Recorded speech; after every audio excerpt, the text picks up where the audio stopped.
Bonjour à toutes et à tous, bienvenue sur KTV Kwezi FM le 106.9 pour un temps de parole consacré, pas forcément à Emmanuel Macron, mais en tout cas à Bakar Aliboto qui est sur notre plateau.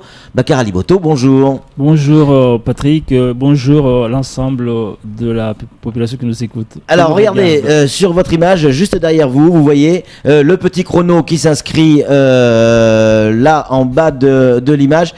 Dès qu'on va commencer à parler, évidemment, ça va se déclencher. Bakar Aliboto, est-ce que ce qui se passe actuellement avec cette conférence de presse qui a été donnée par le deuxième comité de soutien, eux ils disent qu'ils sont les premiers, est-ce que c'est de nature à atteindre l'image d'Emmanuel Macron? Top chrono. Bon, atteindre l'image d'Emmanuel Macron, je ne crois pas, mais ce qui est sûr, ça fout un peu le désordre dans un endroit où il ne devait pas y en avoir. Je rappelle un certain nombre de choses parce qu'il s'agit vraiment des malentendus. À Mayotte, il n'y a qu'un seul comité départemental de soutien au candidat Emmanuel Macron. Et ce comité est présidé par le maire de Mtsamboro. Et dedans, nous avons un ensemble de membres qui constituent, avec des responsabilités, ce comité, dont moi-même, je suis le directeur de campagne de Emmanuel Macron à Mayotte. Et nous avons Madame Sarah Moussoun, qui est la référente à Mayotte. Ça veut dire quoi? Ça veut dire que c'est Sarah Moussoun qui représente Macron à Mayotte. Elle est la seule à pouvoir représenter et à parler au nom de Macron à Mayotte. Sinon, elle est la seule à pouvoir déléguer des personnes pour parler au nom de Macron. Et je demande aux journalistes, à l'ensemble des médias, quand ils vont interviewer quelqu'un, qu'ils sachent d'abord si cette personne représente vraiment un candidat, en tout cas le nôtre ou pas. Sinon, ça veut dire n'importe quel charlatan pourra venir ici et s'exprimer au nom d'un candidat et peut-être au nom d'un autre, alors qu'en réalité, c'est quelqu'un qui n'a rien à voir avec ce candidat et qui peut raconter n'importe quoi. Bon, là, c'est pas le cas, Bakar Aliboto. C'est Daniel Zaidani qui est intervenu, on l'a vu sur nos antennes, on l'a entendu. Il dit du bien de Macron, il va dans le sens de Macron. Ça sert quand même Macron. Oui, mais ce que je dis pour Daniel Zaidani, je l'ai écouté la dernière fois, c'était très bien ce qu'il a dit par rapport à Macron. Mais pour autant, il n'est pas référent. Il n'a pas de mandat pour parler au nom de Macron sans l'autorisation de la référence. Mais il est libre, il a le droit de parler du candidat que lui soutient, que son parti soutient. Oui, mais bien sûr, n'importe quel citoyen peut le faire. Bien sûr. Mais on peut pas venir ici dire que moi je suis le représentant. Vous voyez là, le problème c'est que comme le temps est décompté, à chaque fois que quelqu'un viendra ici, surtout invité par vous, par les journalistes, pour parler au nom de Macron, c'est sûr qu'on décompte, alors qu'en réalité, ça peut être n'importe qui. Je rappelle qu'au niveau de la constitution d'En Marche, en fait le mouvement En Marche, il y a ce qu'on appelle des comités locaux. Ce sont les comités locaux qui sont sur le terrain en général et qui travaillent pour le candidat quelque part. Mais ces comités locaux peuvent être constitués par n'importe qui, c'est vrai. N'importe qui, il suffit d'être un petit groupe. On constitue un comité local et on envoie ça à Paris, si Paris valide, mais vous n'êtes qu'un comité local. Vous ne pouvez pas parler au nom du candidat. À Mayotte, nous sommes mis d'accord, nous avons 6 comités locaux. Chaque comité local représente un peu un périmètre d'une intercommunalité, sauf Mamoudzou, Dembeni et Congo qui font un comité local. Et nous avons aussi le 6e comité, pour nous, c'est un comité qui représente les expatriés. Et ce 6e comité local est représenté par, justement, c'est celui qui s'exprime régulièrement, qui dit qu'il est de Macron. Mais ils n'ont pas la possibilité ni l'habilitation de parler au nom du candidat. Ils doivent être intégrés complètement dans le comité de soutien local. D'ailleurs, pour juste finir avec ça, lorsque nous étions le dimanche dernier, le 12, pour constituer le comité de soutien de Macron, ils étaient venus. Ils étaient là, comme tout le monde. Mais ils ont claqué la porte, apparemment. Hein. Oui, ils ont claqué la porte. Quand ils ont claqué la porte, ça veut dire qu'ils font plus partie du comité. En tout cas, il n'y a pas de représentant direct de leur comité local qui est à l'intérieur du comité de soutien. Donc, à partir de là, ils doivent s'aligner aux instructions, non, aux directives du comité de soutien. Ils n'ont pas à prendre la parole comme ça dans les médias pour parler au nom de Macron, sinon il y a des loyautés dedans. Pourquoi on en est là, Bakar Aliboto? Pourquoi on sent bien, alors personne ne veut employer le mot de scission, mais on sent bien qu'il y a de la tension. C'est quoi? C'est une histoire de pouvoir, vouloir dire, que ce soit d'un côté ou de l'autre, je suis le représentant de Macron. Si Macron demain est président, ici à Mayotte, c'est moi qui prendrai les rênes de tout ça. C'est quoi? C'est le pouvoir qui est encore en jeu là? Dans notre comité, ce n'est pas le cas. Je peux vous donner quelques exemples. Par exemple, moi-même, je suis en marche depuis très longtemps. D'ailleurs, je n'ai pas participé du tout aux primaires des socialistes, alors que je suis encarté socialiste depuis un an. Je n'ai pas participé aux primaires parce que tout simplement, j'étais déjà rangé du côté Macron. Il y a d'autres personnes qui sont là depuis très longtemps aussi, mais lorsque Paris nous a écrit, a écrit à d'autres, pour nous signifier que la référente à Mayotte, c'est Madame Sarah Moussoun, mais nous, on s'est aligné tout de suite parce qu'on a dit qu'il faut quand même quelqu'un. Et Paris, le système fonctionne comme ça, a décidé, on s'est aligné par rapport à ça. Parce que c'est comme ça que ça fonctionne chez Macron à ce niveau-là.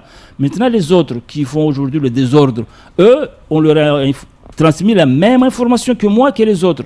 Ils avaient aussi à s'aligner, puisqu'ils n'ont pas été choisis. Daniel Zaidani a demandé à maintes reprises d'avoir cette référence à Mayotte, on ne l'a pas accepté, parce que, comme vous le savez, il y a une charte très claire de la part de Macron et du mouvement En Marche qui dit qu'il faut quand même que la personne soit parfaitement, en termes de moralité, assez saine. Quelqu'un qui a été mis en examen ce qu'une fois ne peut pas représenter En Marche dans un département. Maintenant, ça a été fait. Quand c'est fait, il faut s'aligner, sinon il faut aller ailleurs. On n'a pas sa place dans ce mouvement-là. Nous autres, on est là. Pourquoi je n'ai pas dit, moi je devrais être moi-même parce que c'est moi qui ai commencé avant, etc. etc. Mais non, ce n'est pas comme ça que ça se passe. Aujourd'hui, nous avons un comité de soutien qui fonctionne très bien avec des personnes de tous les horizons politiques, de la société civile, des jeunes, des associations, etc. Je pense, c'est vraiment un challenge pour nous, et je pense franchement qu'on n'a pas intérêt à avoir des gens marginaux qui viennent se mettre le désordre dans un endroit où tout marche bien. Bakar Aliboto, vous le disiez à l'instant, le mouvement En Marche, c'est ça, hein? Oui, c'est ça, c'est exactement ça. Ce n'est pas un parti politique. Or, le CSA nous demande quand on fait notre tableau, par nom de candidat, mais également par parti politique. Et là, pour nous, médias, on est bien dans la mouise, si je peux m'exprimer ainsi. Je mets Macron où? Oui, mais à gauche, à droite, au centre?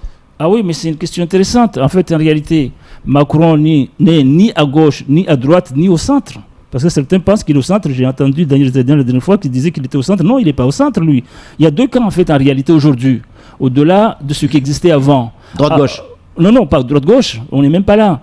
Puisque avant, nous avions une droite et une gauche, et quelque part le centre. Aujourd'hui, qu'est-ce qui se passe à Métropole?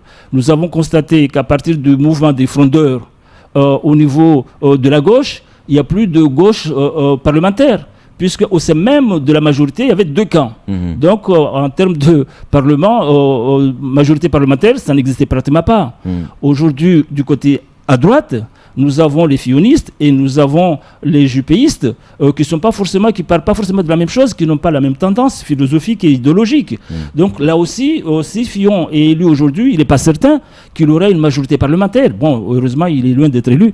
Il n'aura pas une majorité parlementaire. Donc Macron a constaté qu'en fait, en réalité, nous avons deux camps, mais des camps entre des progressistes et des conservateurs. Et nous avons aussi bien des conservateurs à droite comme à gauche. Un exemple des conservateurs à gauche, vous avez Mélenchon, c'est un conservateur. Vous avez le candidat socialiste aussi, qui est assez conservateur. Hamon. Et puis du côté de la droite, vous avez aussi Fillon, qui est conservateur. Et bon, je ne parle pas des extrêmes, puisqu'il y en a aussi, vous voyez. Donc en fait, il n'y a pas de centre, il n'y a pas de droite, il n'y a pas de gauche. Il n'y a que des conservateurs et des progressistes. Et nous sommes parmi, en tout cas dans le camp des progressistes. Voilà la différence aujourd'hui. Il faudra donner un petit coup de fil au CSA alors, hein, pour expliquer tout ça. Samuel Bocher, le rédacteur en chef de France Mayotte Matin, a une question à vous poser. Alors le mouvement En Marche, en effet, est très fédérateur. Il rassemble des hommes de gauche, d'extrême gauche, Robert Hue étant un communiste qui s'allie, j'en passe et des meilleurs, il y a tous les camps politiques qui viennent.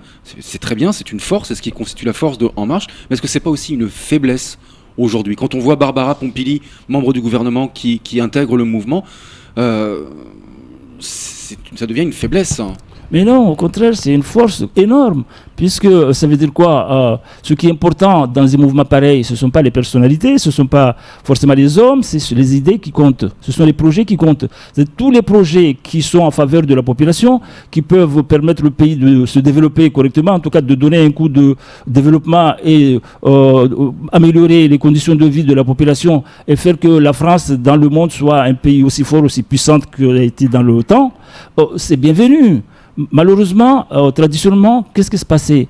Quand il y avait une idée intéressante qui venait d'un groupe ou d'un parti politique, les autres partis politiques à côté, même s'ils reconnaissaient, ils savaient que c'était une très bonne idée pour le pays. Mais tout le monde faisait de telle sorte que cette idée ne puisse pas être se développer, parce que je se disais quelque part, si jamais l'idée est développée et permet à la population de bénéficier des avantages liés à cette idée-là, on va dire que c'est tel qu'il l'a amené dans cette personne-là qui va bénéficier des dividendes de cette...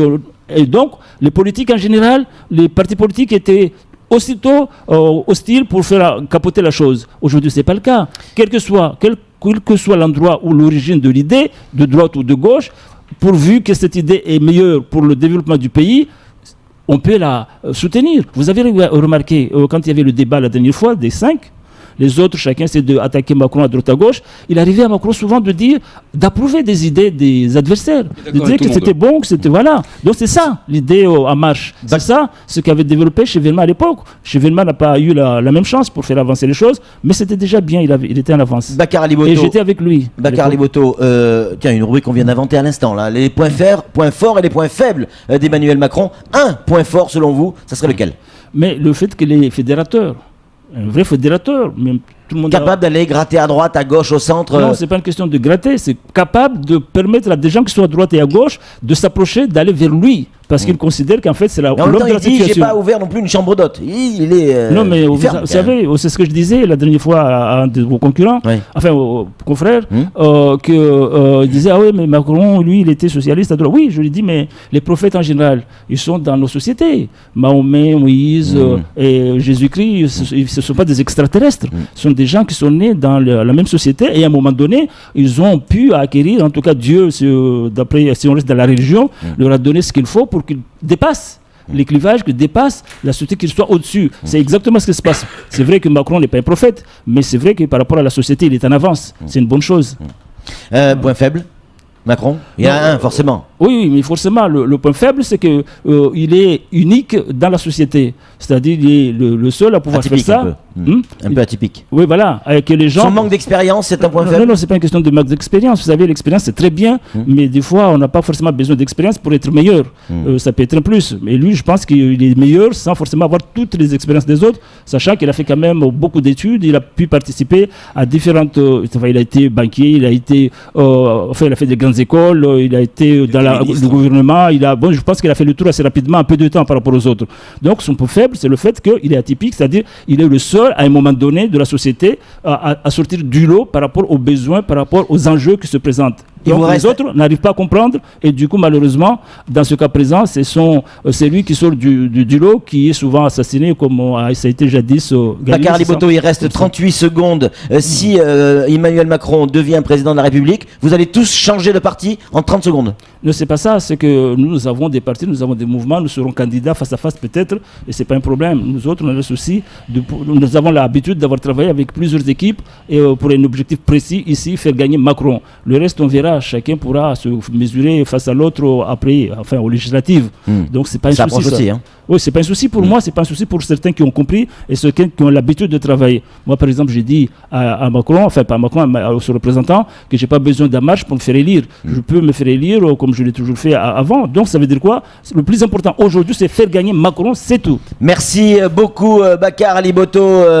Presque pile poil 13 minutes. C'est tout pour ce temps de parole. Tout de suite, la suite de nos programmes.